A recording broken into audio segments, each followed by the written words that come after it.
Students, 6th English summative assessment question paper பார்த்துட்டு இருக்கீங்க. இது கவர்மெண்டோட ஒரு official model question paper.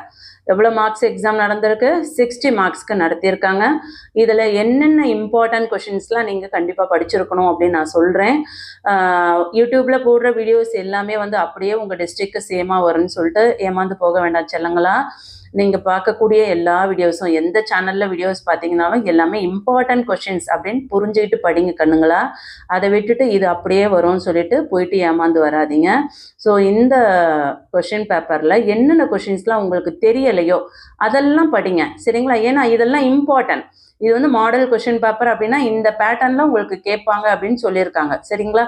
So பாருங்கள், உங்களுக்கு சினானிம்ஸ் வந்து 3 கேட்டிருக்காங்க. ஸோ 60 மார்க்ஸில் செக்ஷன் ஏல பார்த்தீங்கன்னா 3 சினானிம்ஸ், காசி, பிளர், பேனிக் இந்த மாதிரி ஆப்ஷனும் கொடுப்பாங்க மேட்ச் மாதிரி. இல்லை சம்டைம்ஸ் வந்து உங்களுக்கு ஆப்ஷன் மாதிரி கொடுத்து சூஸ் த கரெக்ட் ஆன்சர் மாதிரியும் கேட்பாங்க. Unclear, fear, uncomfortable. ஸோ இந்த மாதிரி மேட்சாக கொடுத்தீங்கன்னா உங்களுக்கு இன்னும் ஈஸியாக இருக்கும் இல்லையா. ஏன்னா சினானிம்ஸ் அப்படின்னாவே நமக்கு வந்து மீனிங்ஸ் தான். பேனிக் அப்படின்னா பயப்படுறது, ஸோ அதோட மீனிங் என்ன? ஃபியர் வரும். காசி அப்படின்னா பிளர்ராக இருக்கிறது தான் அன்கிளியர். காசினா கம்ஃபர்டபுள். ஸோ அடுத்து ஆன்டனிம்ஸ்னா அப்படியே வந்து ஆப்போசிட் மீனிங் கூட ஆப்போசிட். போர்டு, ஹேஸ்டி, க்ளீ. இதுக்கு ஸ்லோ, சாரோ, இன்ட்ரெஸ்டட். ஸோ இதுக்கான ஆன்சர் என்ன அப்படின்றத பாருங்க.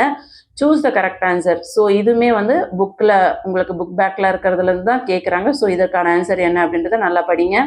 அதுக்கடுத்து பாருங்க, ஸ்டூடெண்ட்ஸ் ட்ரூ ஆர் ஃபால்ஸ். எப்பயுமே ட்ரூ ஆர் ஃபால்ஸ் பார்த்தீங்கன்னா உங்களுக்கு புக் பேக்கில் இருக்கிறது மட்டும் கேட்க மாட்டாங்க. உங்களுக்கு ஸ்டோரி தெரிஞ்சிச்சுன்னா அதுலேருந்து கூட ஓனா சென்டென்ஸ் கேட்பாங்க. ஸோ அதனால் ஒரு முறைக்கு 2 முறை அந்த சென்டென்ஸை நல்லா படித்து பாருங்கள். கண்டிப்பாக உங்களுக்கு அது தெளிவாக புரியும். ஸோ அதுக்கப்புறம் உங்களுக்கு தெரியவே இல்லைன்னா கூட படித்து பார்த்துட்டு ஆன்சர் பண்ணுங்கள். ஆனால் தயவு செஞ்சு தெரியலன்னு சொல்லிட்டு எதையும் விட்டுட்டு வராதிங்க குட்டிங்களா. அழகாக வந்து எல்லாத்தையும் அட்டன் பண்ணிடுங்க சரிங்களா. அடுத்து 3 கொஷின்ஸ் எழுதணும். உங்களுக்கு 5 கொஷின்ஸ் கொடுத்துருக்காங்களா, அந்த 5 கொஷின்ஸுமே படிங்க. ஏன்னா உங்கள் டிஸ்ட்ரிக்ட் கொஷின் பேப்பர் வந்து வேறு டிஸ்ட்ரிக்டில் சேமாக வருமானா? கண்டிப்பாக வராது. ஒரு சில டிஸ்ட்ரிக்ட் தான் சேமாக வரும். அதுக்கு காரணம் என்ன அப்படின்னு பார்த்தீங்கன்னா, ஒரு ஃபார் எக்ஸாம்பிள் பார்த்தீங்கன்னா திருவள்ளூர் டிஸ்ட்ரிக்ட் அப்படின்னா அது நியர்பை வேறு என்ன டிஸ்ட்ரிக்ட் இருக்கோ அந்த ஒரு டிஸ்ட்ரிக்ட் கொஞ்சம் சேமாக வரும். அது கூட கன்ஃபார்மாக சொல்ல முடியாது. ஸோ தயவு செஞ்சு இதுதான் வரும் அப்படின்னு சொல்லிட்டு யூடியூப்பில் நீங்கள் வந்து எந்த வீடியோ பார்த்தாலும் இது மட்டும் வரும் அப்படின்னு நம்பிட்டு போயிடாதீங்க. அது கண்டிப்பாக உங்களுக்கு ஒரு பெரிய ஏமாற்றத்தை கொடுத்துரும். ஆனால் நீங்கள் எந்த வீடியோ வேணால் பாருங்கள், பார்க்கறது தப்பு இல்லை. ஆனால் அதில் எதெல்லாம் தெரியாதோ அதெல்லாம் படிக்க பாருங்கள். புரிஞ்சுதுங்களா. ஸோ இதில் இருக்க அந்த 5 கொஷின்ஸுமே படிங்க. Why did the farmer have to travel? Who was challenged for a race? How does Patna differ from Delhi?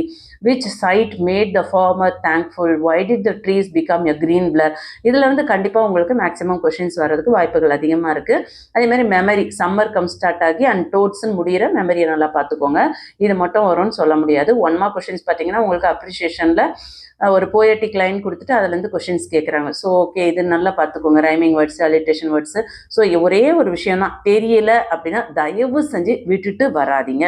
உங்களுக்கு என்ன தெரியுமோ அதை கொஷின் நம்பர் போட்டு அட்டன் பண்ணுங்க. அதுக்குமே மார்க் வரும் சரிங்களா. அதேமாதிரி correct words from the option, கொடுத்துருக்க ஆப்ஷன் வந்து கரெக்டான ஆன்சர் வரணும். Threatening and extremely angry. அடுத்து பேட் லக். அதுக்கடுத்தது ஹேப்பனிங் ஜென்ட்லி அண்ட் ஸ்லோலி. அதுக்கடுத்தது பாருங்க, coat coconut fiber. Clean the ashes out of the dash place. Fire பிளேஸா, கோட் பிளேஸா, கோகோனட் பிளேஸா? We use a rain dash on a rainy day. Rainy டேல என்ன use பண்ணுவோம்? Coat தான் யூஸ் பண்ணுவோம், rain coat. We must drink tender dash water in summer. Tender coconut. புரிஞ்சுதுங்களா.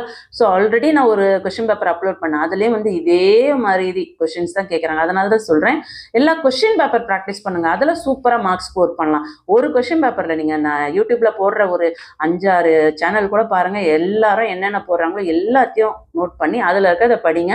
கண்டிப்பாக சூப்பராக மார்க்ஸ் ஸ்கோர் பண்ணலாம்.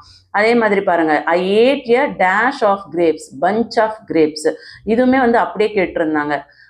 அடுத்தது தபாக்கி acts as a messenger to the dash of wolves, pack of wolves. She bought a new of dash of shoes. Pair தானே வரும். ஒரு ஷூனா ஒன்று மட்டும் வாங்குமா? ஒரு செட்டாக தானே வாங்குவோம். ஒரு பேர் தான் வாங்குவோம், ஒரு ஜோடின்னு சொல்லுவோம் இல்லையா. So pair of shoes for her birthday. இந்த மாதிரி ஒரு முறைக்கு 2 முறை சென்டென்ஸ் படிச்சு பாருங்க. அடுத்து கன்ஜெக்ஷன் ஆர், ஸோ, அண்ட் இதெல்லாம் இங்கே யூஸ் பண்ணணும்னு பாருங்க. அடுத்து அட்வர்பு, அடுத்து ஆர்டிகிள்ஸ், அதுக்கு அடுத்தது கைண்ட் ஆஃப் சென்டென்ஸ், டெக்ளரேட்டிவ் வருமா, இன்ட்ராகேட்டிவ் வருமா, இம்பரேட்டிவ் வருமா. ஸோ சென்டென்ஸை படிச்சுட்டு அட்டன் பண்ணுங்க. அடுத்து கேரக்டர் என்ன, ஸ்பீக்கர் என்ன அப்படின்னு பார்த்துக்கோங்க. அடுத்து கரெக்டான ஆர்டரில் எழுதணும். கொடுத்துருக்க அந்த சென்டென்ஸை ஜம்பிள் சென்டென்ஸை மாற்றி மாற்றி கொடுத்துருக்காங்க. இதெல்லாம் பண்ணணும், கரெக்டாக எழுதி ஒரு ஸ்டோரியாக நம்ம அதை கண்டக்ட் பண்ணணும். ஓகே, அதுக்கு 5 மார்க்ஸ். அடுத்து பார்த்தீங்கன்னா பிக்சர் காம்ப்ரிஹென்ஷன் பாருங்கள். உங்களுக்கு பிக்சர் காம்ப்ரிஹென்ஷன் எவ்வளோ மார்க் கொடுத்துருக்காங்க? 3 மார்க்ஸுக்கு கொடுத்துருக்காங்க. How many children are playing, எத்தனை பேர் இருக்காங்க? 1 2 3 4 5 6. ஸோ 6ன்னு போட்டுருங்க. உங்களுக்கு சென்டென்ஸாக எழுத தெரிஞ்சால் எழுதுங்க, இல்லையா 6 அப்படின்னு முடிச்சிருங்க. Which game are they playing, என்ன விளையாடுறாங்க? ஃபுட்பால் தானே விளையாடுறாங்க.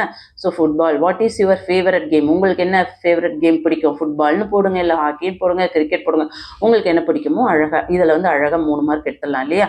ஸோ இந்த மாதிரி நீங்கள் பிளான் பண்ணி படிங்க. இந்த மாதிரி மாடல் கொஷின் பேப்பர் நீங்கள் ப்ராக்டிஸ் பண்ணும்பொழுது இதில் நிறைய நோட்ஸ் எல்லாமே இம்பார்ட்டன்ட் கொஷின்ஸ் தான். இது very very important question paper, அதனால தான் உங்களுக்கு அப்லோட் பண்ணுறேன். இதில் இருக்கிறதெல்லாம் மேக்ஸிமம் அப்படியே வர்றதுக்கு நிறைய சான்சஸ் இருக்குது. எப்படி அட்டன் பண்ணணும், எப்படி படிக்கணும், 1 மார்க்ஸ் எப்படி அட்டன் பண்ணணும், நிறைய யூஸ்ஃபுல்லான இன்ஃபர்மேஷன் உங்களுக்கு ஷேர் பண்ணியிருக்கேன். எப்படி வந்து நம்ம ஈஸியாக வந்து 60க்கு 60 மார்க்ஸ் ஸ்கோர் பண்ணலாம் அப்படின்றது உங்களுக்கு ஒரு ஐடியா கிடைச்சிருக்கோம், இல்லையா? ஸோ கண்டிப்பாக வந்து நீங்கள் மிஸ் பண்ணாமல் இந்த வீடியோவில் நான் சொல்லக்கூடிய கொஷின்ஸ் எல்லாமே ப்ராக்டிஸ் பண்ணுங்கள். Very very useful. கண்டிப்பாக நீங்கள் எல்லாருமே வந்து நல்ல மார்க்ஸ் ஸ்கோர் பண்ணுவீங்க. ஆல் த பெஸ்ட் செல்லங்களா. எக்ஸாம்ஸ்க்கு பக்காவாக ரெடி ஆகிட்டு போங்க. காலையில் லேட்டாக எழுந்து அர்ஜென்ட்டாக கிளம்பி போகாதீங்க. பிஃபோராக ரெடி ஆகிக்கோங்க. முடிஞ்சவரை நைட்டே படிச்சுட்டு படுத்துருங்க. மார்னிங் அட்லீஸ்ட் ஒரு 5 o'clock ஆச்சு எக்ஸாம் டைமில் எழுந்து ஒரு வயசு கொடுத்துட்டு கிளம்பு குட்டிங்களா. போயிட்டு வந்து கூட வீட்டில் சாப்பிட்டு கொஞ்சம் நேரம் ரெஸ்ட் எடுத்துகிட்டு அதுக்கப்புறம் படிக்க பாருங்கள். சொன்னது புரியுதுங்களா? ஸோ நிறைய இம்பார்ட்டண்ட்டான கொஷின்ஸ்லாம் என்னன்னு சொல்லியிருக்கேன். இந்த வீடியோவில் நிறைய யூஸ்ஃபுல் இன்ஃபர்மேஷன் ஷேர் பண்ணியிருக்கேன். கண்டிப்பாக உங்களுக்கு யூஸ்ஃபுல்லாக இருக்கும்னு நினைக்கிறேன். யாருக்கெல்லாம் யூஸ்ஃபுல்லாக இருந்ததுன்னு ஃபீல் பண்ணீங்களோ எல்லாரும் லைக் கொடுங்க பார்க்கலாம். நீங்களாம் வந்து தொடர்ச்சியாக வந்து மேக்ஸு, அடுத்து சயின்ஸு, சோஷியல் இந்த வீடியோஸ்லாம் பார்க்கணுன்னு ஃபீல் பண்ணிங்கன்னா சப்ஸ்கிரைப் பண்ணலன்னா சப்ஸ்கிரைப் பண்ணிக்கோங்க குட்டிங்களா. நிறைய ஸ்டூடெண்ட்ஸ் சப்ஸ்கிரைப் பண்ணாமலே பார்க்குறீங்க.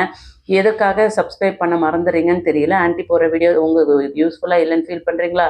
கண்டிப்பாக நம்ம வந்து யூஸ்ஃபுல்லான வீடியோஸ் தான் போட போகிறோம். ஸோ சப்ஸ்கிரைப் பண்ணிக்கோங்க. ஆல்னு வர பெல் பட்டன் ப்ரெஸ் பண்ணிக்கோங்க. உங்கள் ஃப்ரெண்ட்ஸ்க்கு ஷேர் பண்ணுங்கள். ஆல் த பெஸ்ட் செல்லங்களா. தேங்க்யூ.